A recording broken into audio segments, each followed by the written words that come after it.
Kakaki lubna dibaya jolle jedinaan jettanire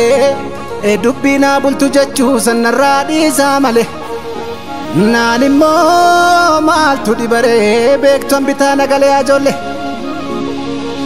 inni tokko ijaaruuf kaata keenya ni tokko ndiiga balleessee baduuf fiiga inni tokko yoo fayyuuf jedhu keenya ni tokko niiga ajolle kana yaada yeelala eessaan rafee bula kanu diboto jiru maalishen walibani maalishen walqodani walif yaado ta'uni baaratti maxoo walif dabalun kun maalime humna walluun kuni hagamuun hundeemsisu hawaashuun hunceesisu yaa ijoollee maalo maalo waan ufii maalo iswal sakaalu cimsan si caalu madamo goleedha taatu summiidha yoomittu beekne walkomiif geenye maalo maalo maalo maalo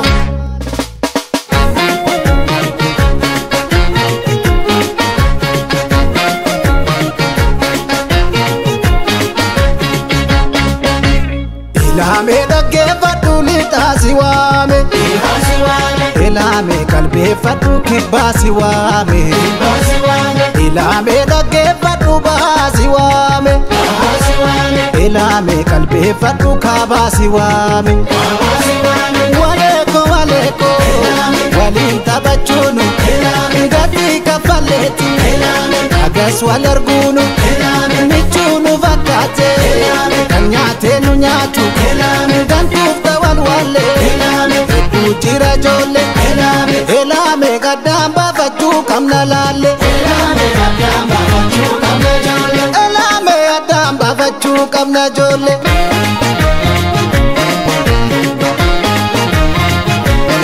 kan gaafa meeshootumaa dhablee kan nu gargaaru laayyoo dhugaatii farsoo sammuu teessoo nu saamu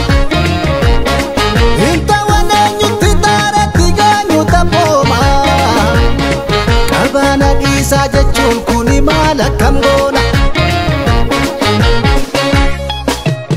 Elaamee milbaasitti dhaame deessuu baroodi kanaachitti yaadi taanetti dhiisi ol kaayi qadaadi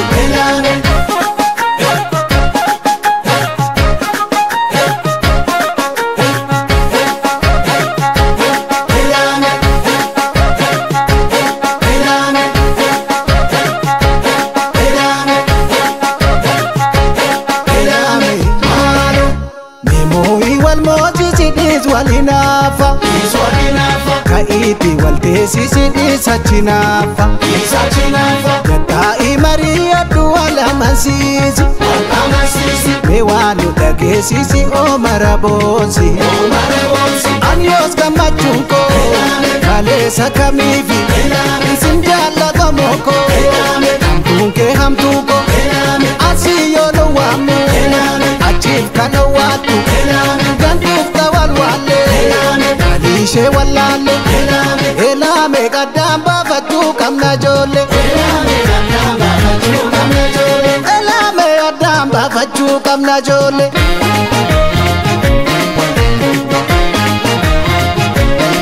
gaafatikii kubusnaanni margaa harkumaani yaalles kan taatu eegan taane karaan keenya daani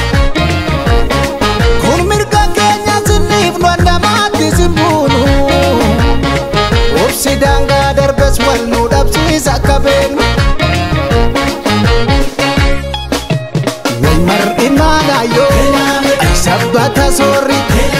ilaalaa dhayyeessa maal godha korri